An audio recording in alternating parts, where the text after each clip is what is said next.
All right, what is up, everybody? Mr. International coming at you from, as I said, the Celebrity Beyond. It's a cruise ship, and I haven't sailed celebrity cruises since a long time ago, 2010. And I remember being wowed by not only the ship, but the quality of the food and just the experience in general. And here we are, like 15 years later, I'm doing it again. I can't believe it took that long. I have sailed Princess one time about 6 years ago on the West Coast run, which is basically from Los Angeles down to Mexico, a few places in Mexico. That was a lot of fun too. That was a good ship. But I mean, once you sail with celebrity cruise lines, they're not paying me to say this, but I always think businesses should be applauded for running a tight ship, so to say, pun intended, I guess. And this is one of those businesses. They're part of Royal Caribbean Cruise Lines. Thankfully, I bought some stock in Royal Caribbean during COVID when it was like $30, and it's gone up about 1,000% since. But wow, these guys know how to run a business. And I don't know if it's because everybody's in a better mood, but even though they're in the customer service industry, you don't really see all these crazy, demanding, overbearing people here, which you obviously see in the hotel industry and the hospitality industry. People want to be served and served and served, but the service here is so good. Anybody that could remotely complain about anything on the ship probably has some sort of mental problem. So, in any event, that's not even what today's talk is about. Today's my last day, and I thought I was going to do a talk every day for the podcast, and I've just kind of been enjoying myself and not letting myself get run down with things, work, because I was still trying to manage the business back home while I was here.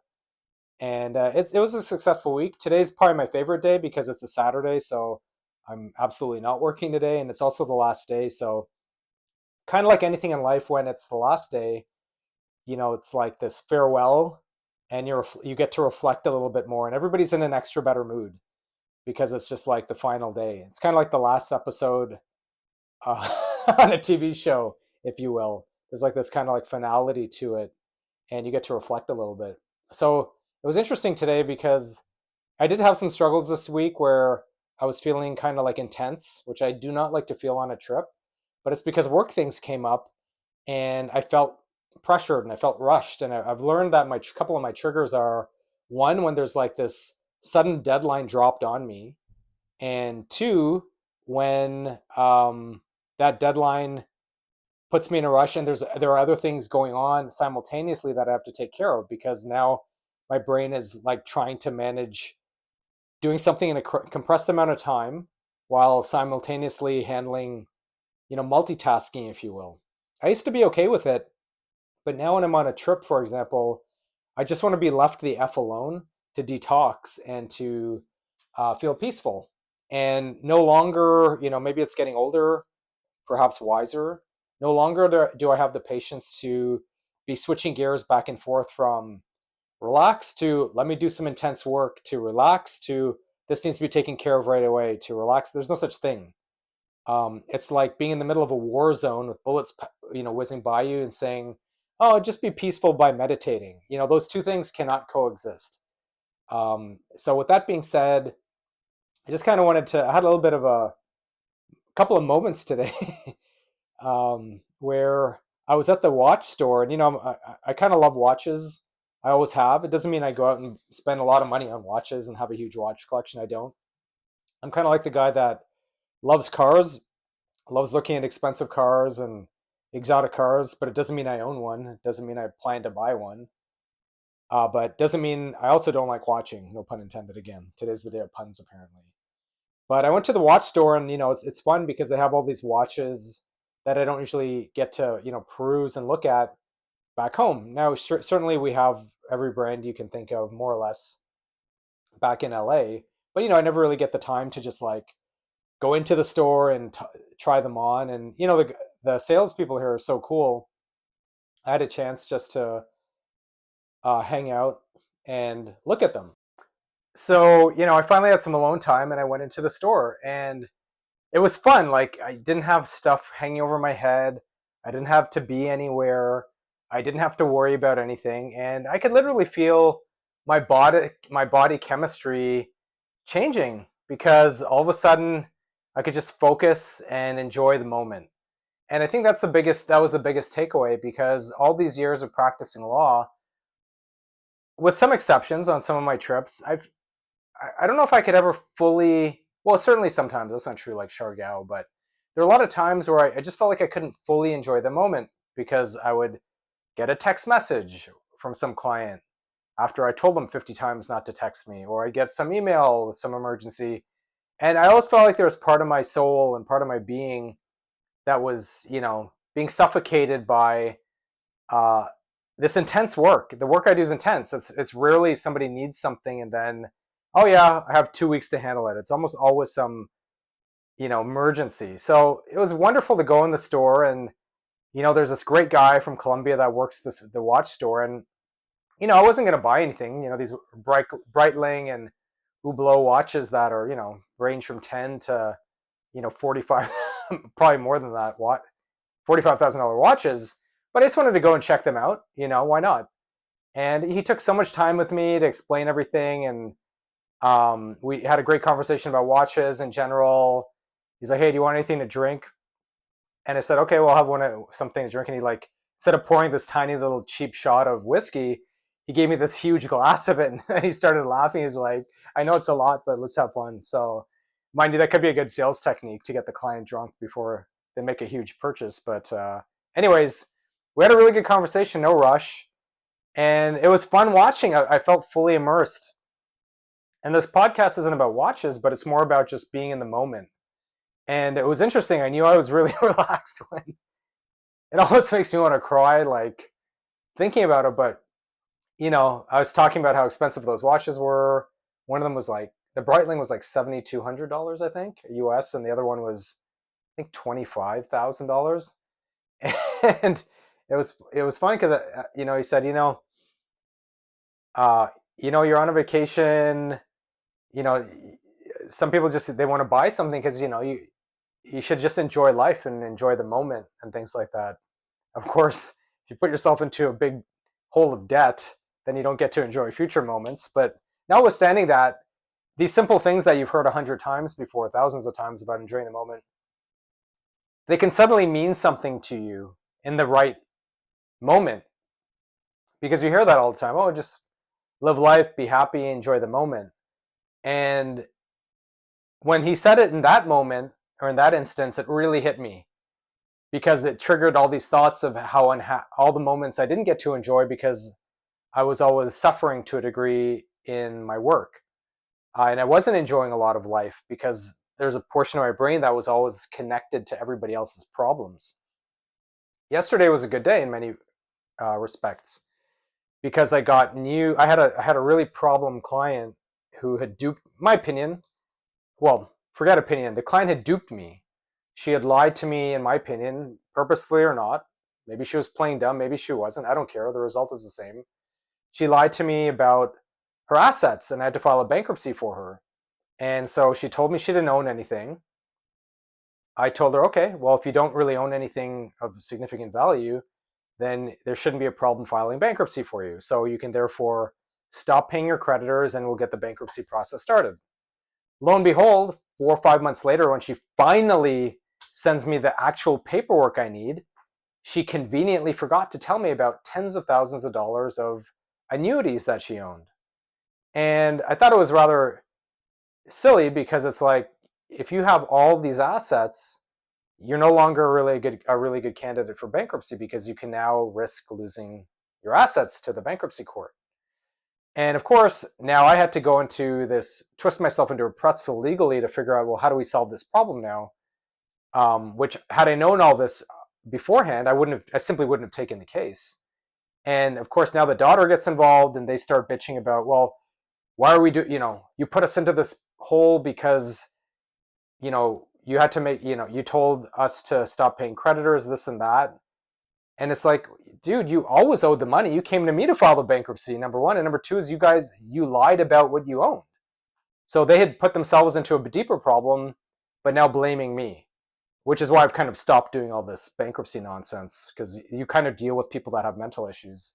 But anyhow, this case had really brought me down last year, because it became my problem because I'm like, shit, I felt the empath in me felt responsible for this client, even though she had put herself in this hole. And frankly, I should have been more pissed off at her. And I kind of was for even doing this in the first place. Long story short, I got great news yesterday that the person handling the case of the court just decided to let it all go. They just weren't going to fight me on it. And that was great. And that helps, when you have a reputation with the court and the trustees, it can help these situations a lot. But I was so pissed off at myself for getting taken advantage of. And it had been, I don't know if you've had things like this in your life where there's just something kind of hanging over your head all the time and you can't wait for it to go away. And, you can enjoy 90% of your life, but there's always this 10% thing in the back of your mind that is always worried about the worst case scenario. And that got cleared up yesterday after dealing with this client for over a year and a quarter, believe it or not. It was just this thing nagging at me, this thing fly buzzing around my ears all the time. And it finally resolved itself. Well, I resolved it. And it was great news. And I think that now that part is gone from my life and this client's toxic energy is gone from my life because she was calling all the time and I finally blocked her number. I know it sounds terrible, but you get these clients that especially when you're charging a flat fee or you're charging no fee till the end of the case, like in a personal injury case, they think they own you. They think you're like, they can call you anytime because they have, hey, I got nothing else to do. Let me harass my lawyer to ask them for an update. Why would I not call you if there's an update? When you don't hear from us, that means there's no update. So if you have nothing else to do, go get a hobby. But that's the cynical part of me from being jaded from practicing law for so long. But anyways, so I think that toxic energy from this person had now gone. Helped me really enjoy today. So perfect timing because it is the last day of my cruise. And it really, this Colombian guy who's the sales guy, super cool dude. And we just like hit it off, right? There's no pressure, just kind of like hanging out with somebody, talking about watches, kind of a hobby of mine. And it just made it kind of like really impacted me when he said, just you got to enjoy life and enjoy every day and live life. And it meant something much more to me in that moment because it was said to me right at the right time because it woke in me or reminded me of how many miserable days I've had practicing law. And even without law, and it helps ground you again. So there was that. And then earlier in the day, the captain had like a Q&A session in the auditorium. And, I always like learning about things that interest me. So this floating city of a vessel I'm on, which really is like a wonder of the world when you think about it. I had so many questions that, this guy was answering from other people asking about how ships work. And it was great. It was such a great learning experience for me, which is part of the reason I'm working on my pilot's license too, because it's important to always keep learning.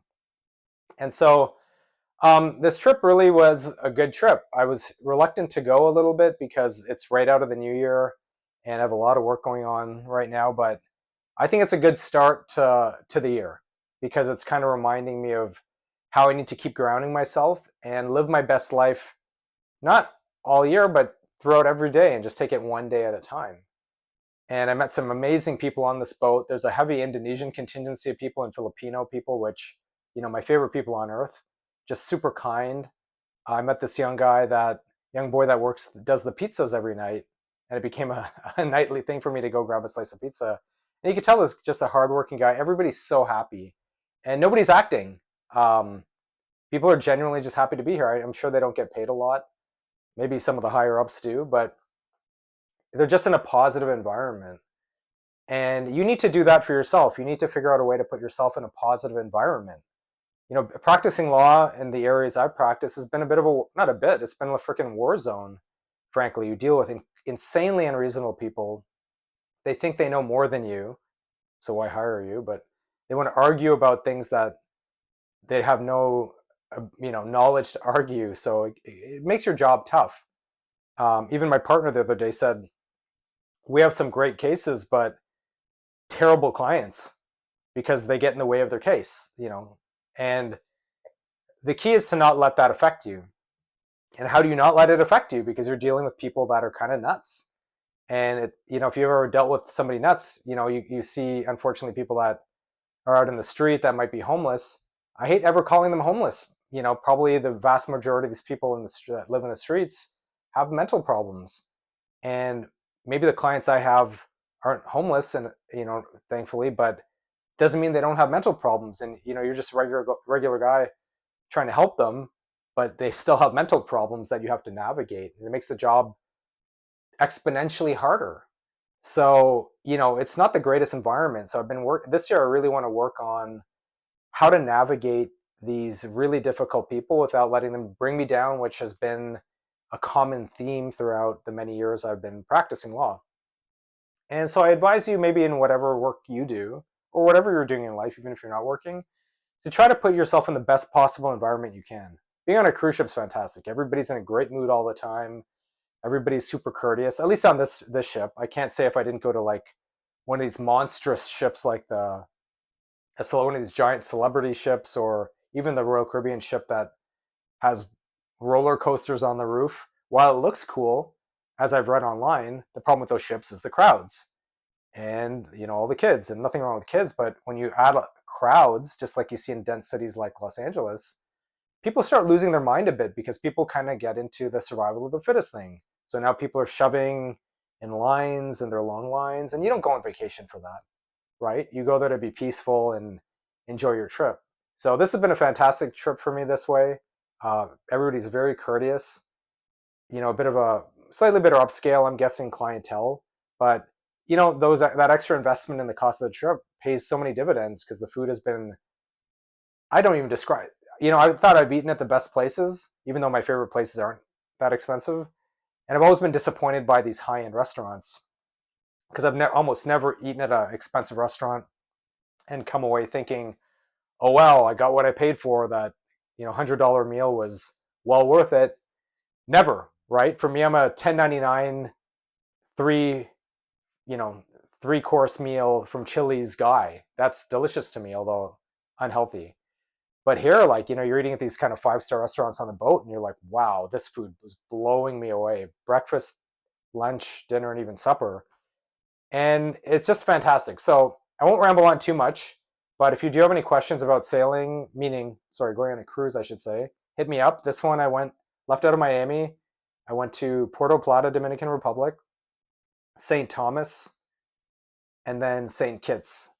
And now 2 days at sea back to Miami. So we'll see how that goes, and then back to the grind, as they say. But very important that every morning I wake up, I just keep reminding myself that, there's background noise, make myself happy first, and everybody else is second.